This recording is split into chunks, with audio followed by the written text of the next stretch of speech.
요즘 병원 갈 일이 왜 이렇게 잦아졌을까요?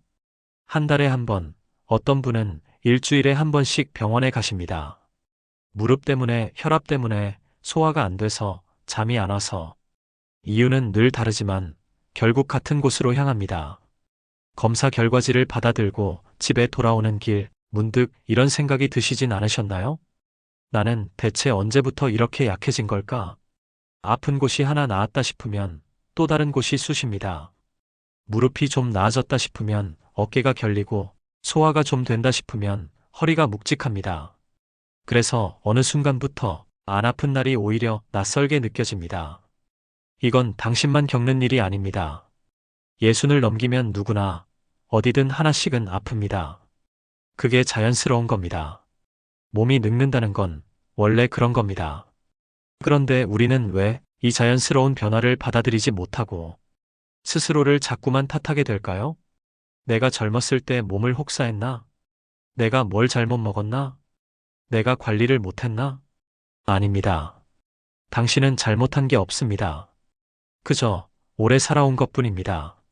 조선시대 백성들 사이에서 가장 존경받았던 의원이 있었습니다. 허준. 그는 왕의 주치의였지만 가장 오래 머문 곳은 궁궐이 아니라 가난한 백성들의 초가집이었습니다. 그는 병을 고쳐야 할 적으로 보지 않았습니다. 오히려 병을 통해 몸이 무엇을 말하려 하는지 들으려 했습니다. 허준이 쓴 동의보감에는 이런 구절이 있습니다.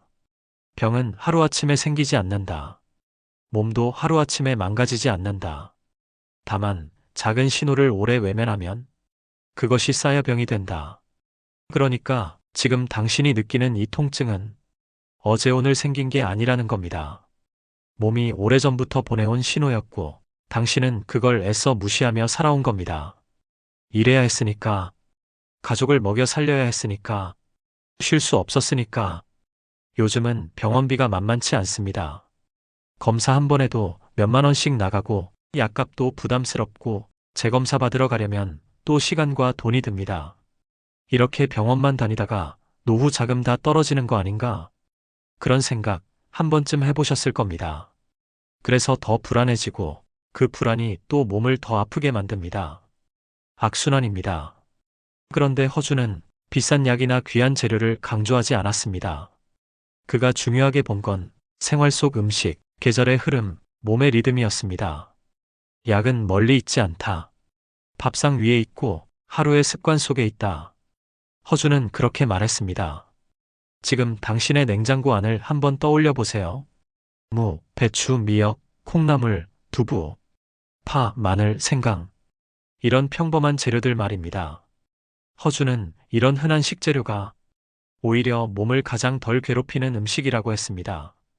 값비싼 보약보다 매일 먹는 된장찌개 한 그릇이 때로는 더 나을 수 있다고요. 무는 소화를 돕습니다. 배추는 속을 편하게 합니다. 미역은 몸속 노폐물을 내보냅니다. 콩은 기운을 돋웁니다. 이건 약효를 설명하는 게 아닙니다. 그냥 몸이 알아듣기 쉬운 음식이라는 겁니다. 몸이 부담 없이 받아들일 수 있는 것들이라는 거죠. 허준은 또 이렇게 말했습니다. 따뜻한 것을 먹어라. 차갑고 자극적인 음식은 순간의 입맛은 달래줄지 몰라도 몸속 깊은 곳을 차갑게 만듭니다. 그래서 따뜻한 국물, 따뜻한 차, 따뜻한 죽, 이런 것들이 노년의 몸에는 더 맞습니다.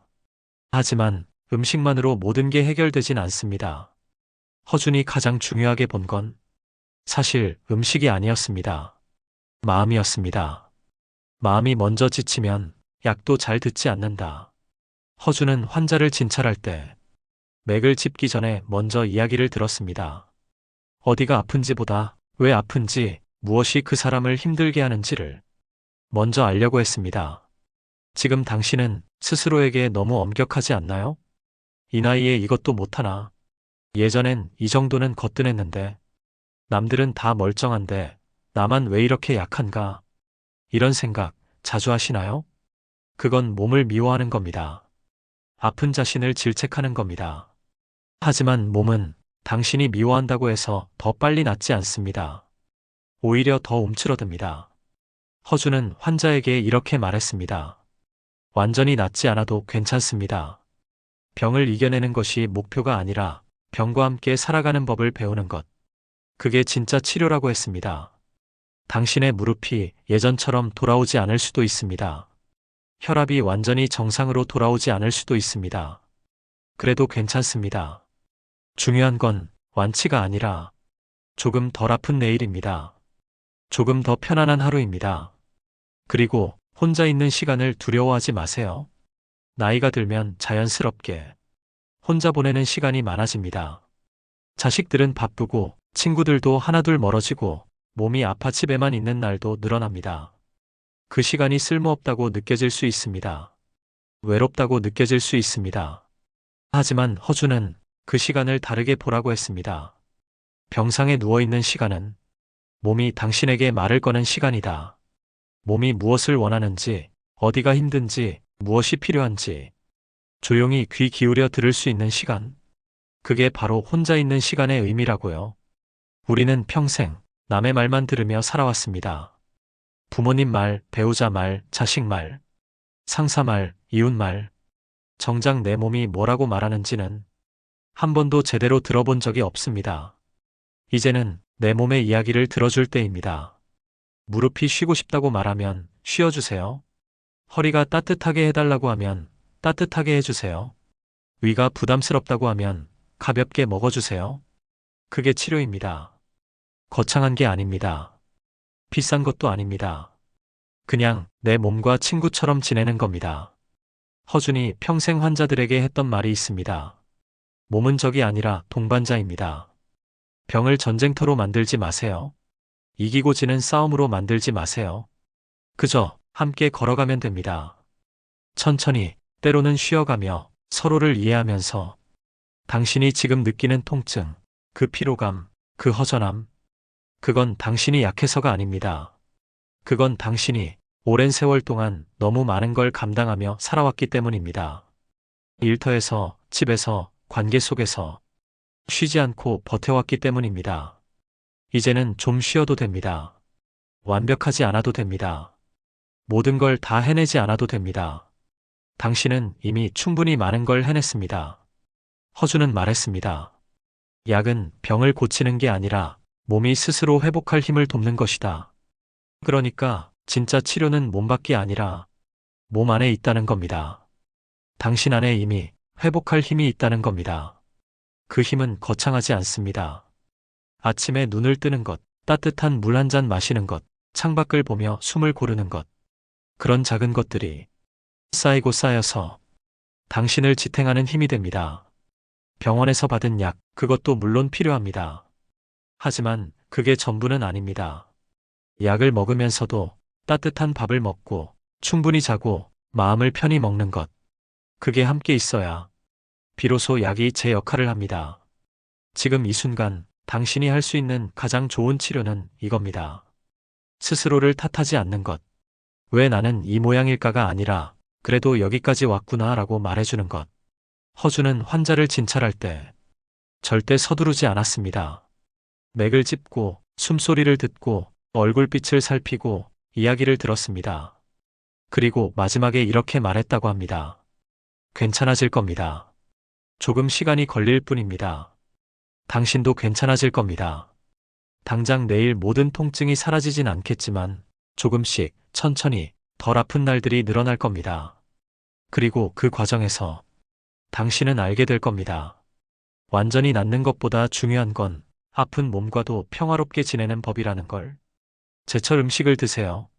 봄에는 봄나물, 여름에는 오이와 수박, 가을에는 무와 배, 겨울에는 따뜻한 국물. 계절이 주는 음식이 그 계절 몸에 가장 잘 맞습니다. 허준이 그렇게 말했습니다. 그리고 가능하면 하루 중 몇 분이라도 햇볕을 쬐세요. 창가에 앉아 있기만 해도 좋습니다. 햇볕은 약입니다. 공짜 약입니다. 밤에는 일찍 주무세요. 나이 들면 잠이 안 온다고들 하지만 사실 잠이 안 오는 게 아니라 마음이 안 내려놓아지는 겁니다. 걱정, 후회, 불안. 그걸 내려놓으려면 시간이 필요합니다. 억지로 재우려 하지 말고 그냥 눈을 감고 누워 계세요. 몸이 알아서 쉴 겁니다. 혼자 사는 분들도 계실 겁니다. 자식들이 멀리 있거나 배우자를 먼저 보낸 분들도 계실 겁니다. 그 외로움, 저는 안다고 말하지 않겠습니다. 다만 이건 말씀드릴 수 있습니다. 혼자 있다는 건 외로운 것이기도 하지만 동시에 자유로운 것이기도 하다고요. 이제는 누구 눈치 보지 않고 내가 먹고 싶은 걸 먹어도 됩니다. 내가 자고 싶을 때 자도 됩니다. 아무것도 하지 않아도 됩니다. 그게 허락되는 나이입니다. 허준은 이런 말도 했습니다. 오래 앓은 사람은 속도 깊어진다. 오래 아파본 사람은 남의 아픔도 알게 된다고요. 오래 외로웠던 사람은 남의 외로움도 보게 된다고요. 당신이 겪은 그 시간들 헛되지 않았습니다. 그 시간들이 당신을 더 따뜻한 사람으로 만들었습니다. 더 깊은 사람으로 만들었습니다. 이제 마무리하겠습니다. 허준이 남긴 가장 중요한 말, 그걸 당신께 전하고 싶습니다. 병을 이기려 하지 말고 병과 함께 사는 법을 배우세요.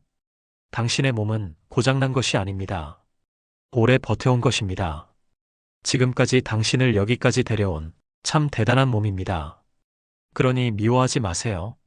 원망하지 마세요. 그저 고맙다고 말해주세요. 고생했어. 이제 좀 쉬자. 그렇게 말해주세요. 완전히 낫지 않아도 괜찮습니다. 조금 덜 아픈 내일, 조금 편안한 오늘. 그것만으로도 충분합니다. 당신은 지금까지 잘 살아왔습니다. 그 증거가 바로 지금 이 몸입니다. 천천히 가세요. 서두르지 마세요. 허준이 그랬듯 당신의 몸도 당신의 이야기를 듣고 있습니다. 귀 기울여 주세요. 그리고 함께 가세요.